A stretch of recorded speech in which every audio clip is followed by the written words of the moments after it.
નમસ્કાર, ગુજરાત ન્યૂઝ સાથે હું આપની સાથે મહેન્દ્ર. સમાચારની શરૂઆત કરીએ જૂનાગઢથી. તો જૂનાગઢમાં નવરાત્રી બાદ ઉજવાતા વિજયાદશમી અને દશેરાના તહેવાર અંગે સનાતન હિન્દુ ધર્મમાં શસ્ત્ર પૂજનનું વિશેષ મહત્વ ગણવામાં આવે છે.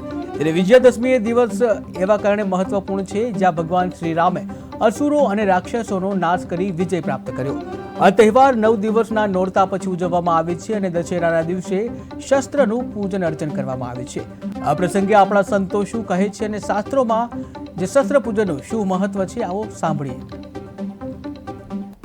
અને નવરાત્રી એના માટે જ આવે કે શક્તિની ઉપાસના સાથે સાથે જે ધર્મને બચાવવા માટે, ધર્મના સંરક્ષણ માટે, સંવર્ધન માટે, એની સુરક્ષા માટે જે શક્તિના શસ્ત્રો છે એની પણ ઉપાસના અને સાધના થવી જોઈએ.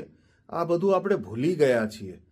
મને એમ લાગે છે કે એ જે શસ્ત્ર પૂજા આપણા શાસ્ત્રોમાં રાખી છે એ ફક્ત યાદ અપાવવા માટે છે કે તમે નબળા નથી, તમે એ આર્યોની સંતાન છો, વેદોની સંતાન છો, એ એવા દેવી દેવતાઓની સંતાન. માં નવદુર્ગાએ 9 દિવસ સુધી અનેક શત્રુઓને, અનેક અસુરોને સહારી અને 10મે દિવસે વિજય પ્રાપ્ત કર્યો. એવી જ રીતે ભગવાન શ્રી રામચંદ્રએ રાવણ સામે અનેક દિવસો સુધી યુદ્ધ કરી દશેરાના દિવસે વિજય પ્રાપ્ત કર્યું. એથી આપણે વિજયાદશમીનો તહેવાર ઉજવીએ છીએ. માં ભગવતી ભવાનીએ અનેક શસ્ત્રો દ્વારા શત્રુઓનો સંહાર કર્યો, અસુરોનો સંહાર કર્યો. તેથી આપણે શસ્ત્ર પૂજનનું પણ ખૂબ જ મહત્વ છે.